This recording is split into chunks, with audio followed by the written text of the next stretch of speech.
Hi, my name is Kellen Rumsey. I'm a postdoctoral researcher at Los Alamos National Labs, and today I'm going to be talking to you about generalized Bayesian MARS for the analysis of stochastic computer models. Okay, so a stochastic computer model is a computer model that takes a vector input x and it outputs a scalar, which can be decomposed into two different parts here.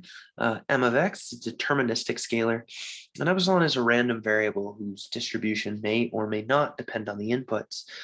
Usually, but not always, we have that the expected value of epsilon is going to be 0 for all x, so that in this case, m can be sort of interpreted as the mean function.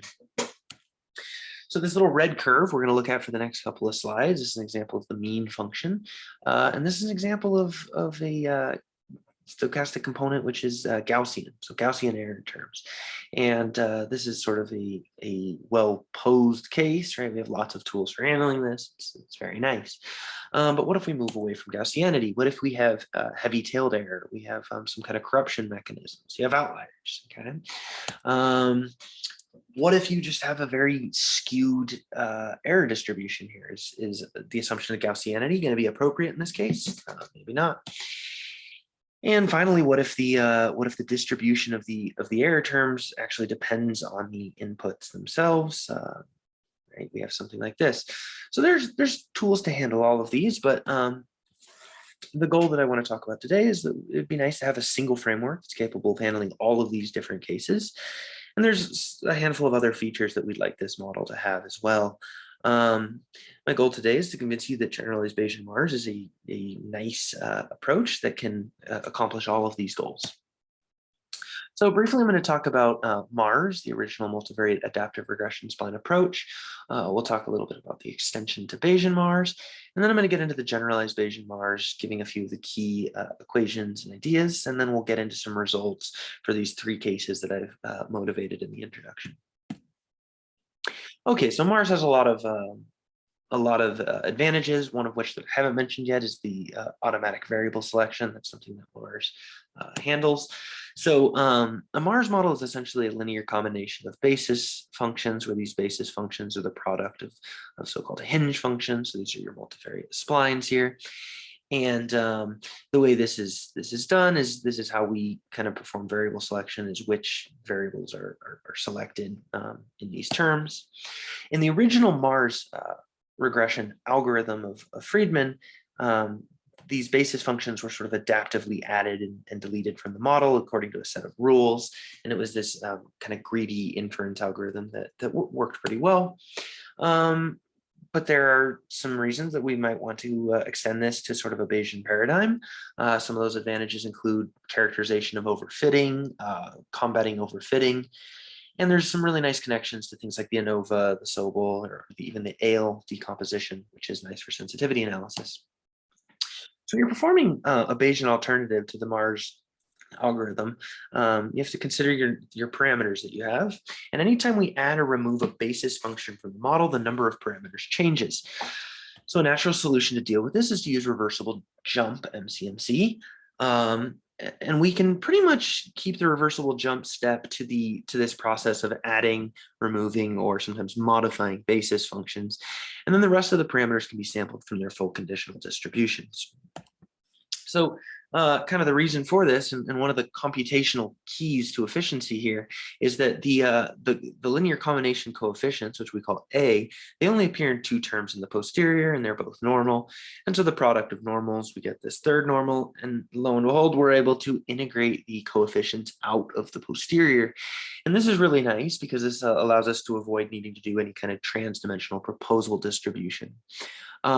So to handle these cases we talked about earlier, we'd like to replace this assumption of normality with some different distributional assumption, but it's clear that we can't do that directly and still sort of maintain this kind of computational trick. So instead, we use a fairly common idea using a normal variance mean mixture representation. So these V's, these are the newcomers. I refer to these as local variance factors. The variance is this sort of controls the behavior of each point locally. We have an asymmetry parameter beta here. When this is equal to 0, we're going to get a marginal likelihood, which is symmetric. But we don't have to set beta equal to 0. We can get a large class of other behaviors as well. So essentially, the choice of prior for V is going to give us a lot of different. It's going to give us a lot of different options for the marginal likelihood while still keeping the normal distribution there.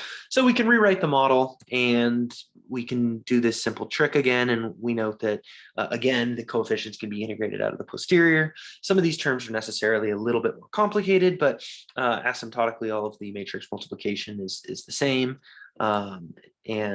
These matrices are sort of all the cost of all of these matrix computations are cubic in the number of basis functions, which is typically much smaller than the number of data points. So that's very nice.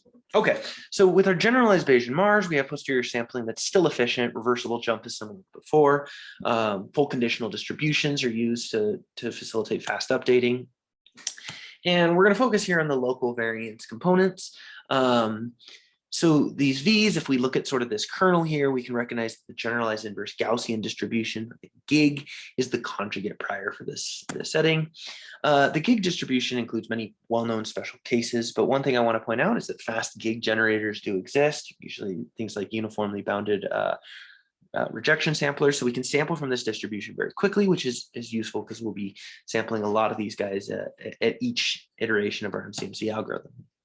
So in summary, if you specify a gig prior for each V, then you get a gig full conditional that can be sampled from efficiently using Gibbs steps.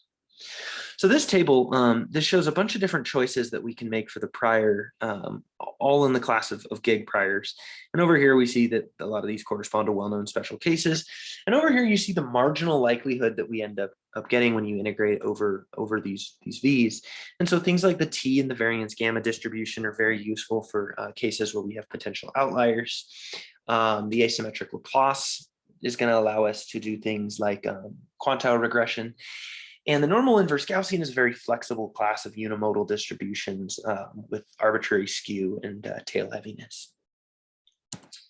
Okay, so the first case I want to talk about is this case of regression with outliers. And one way to view this problem is through a corruption mechanism. So you have, again, some kind of mean function here. You have some kind of IID error term. And then you have a corruption mechanism, a large amount of noise that only applies to a subset of the data points. And so one problem is that when we perform Bayesian MARS with a normal likelihood, we may overfit to this corrupted data, leading to poor results. So to kind of investigate this, we perform a simulation study. We have 5 different functions of interest here. Each of these are bivariate functions, but for the sake of the simulation study, we're also going to feed in 8 additional inert inputs. So there's 10 total, but only the first 2 actually do anything. For each function, we'll simulate 225 observations. 5 of these observations are extreme outliers. And we're going to fit Bayesian MARS under normal likelihood, a T likelihood, and also a horseshoe likelihood, which I'm not going to talk about today, but that is in our paper, and please let me know if you have any questions.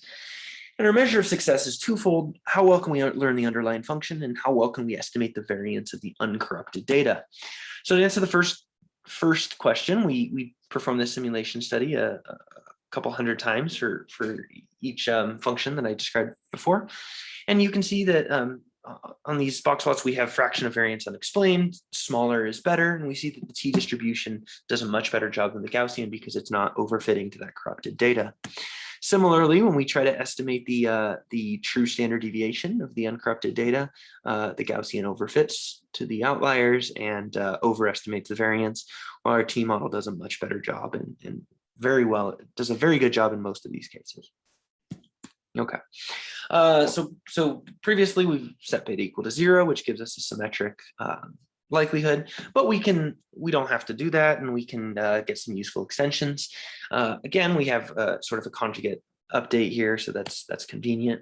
So one nice example is that we can get is the asymmetric Laplace, which we obtain by making the following choices. So we fix beta to this function of the quantile of interest, and we make the following prior specification for the V's, and we get the asymmetric Laplace, which allows us to perform quantile regression.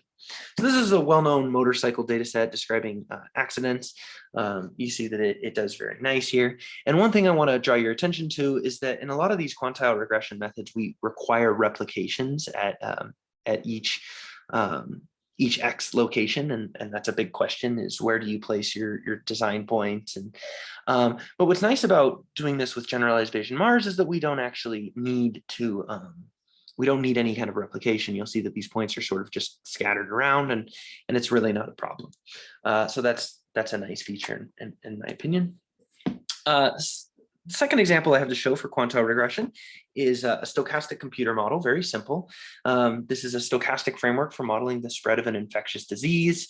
We have some parameters here. The things like the rate of transmissible events, the probability of transmission. I've also included an inert input here, and the response is the number of infectious individuals at the end of the simulation after some given time. So I mentioned earlier that Bayesian MARS has this nice connection to Sobel decomposition, and kind of as far as I know, a new tool for this is we can now look at Sobel decompositions as a function of the quantile, which is kind of neat. So that allows us to make plots like this, where we have sensitivity on the axis here.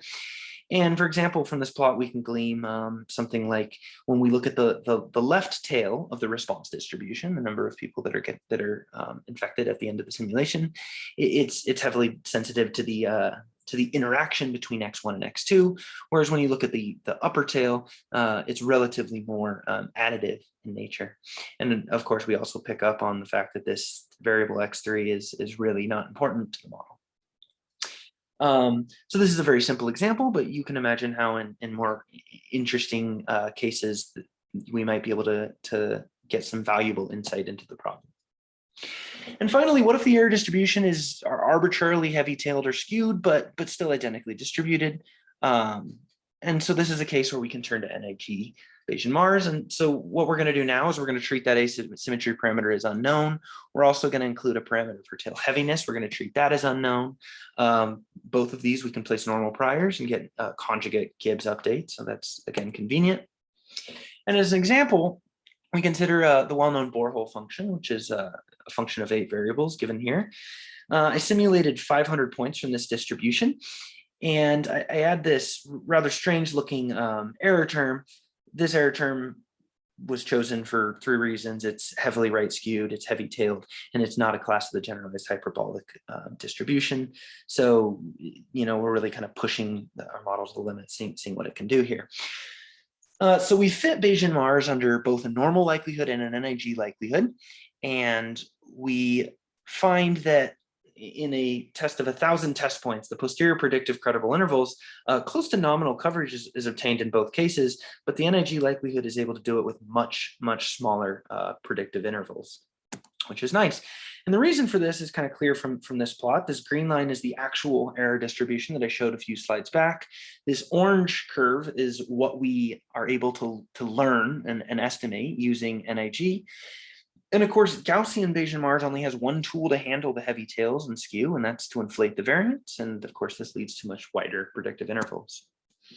I'm going to have to go through this very quickly, but there's also a nice diagnostic tool that we can use for assessing an appropriate distribution.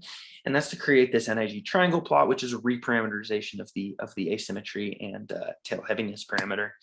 And we can make plots like this. So what we've done here is for 7 different data sets, I've run Bayesian MARS with an NIG likelihood, and we're able to plot the posterior sort of clouds here of the asymmetry and steepness parameter.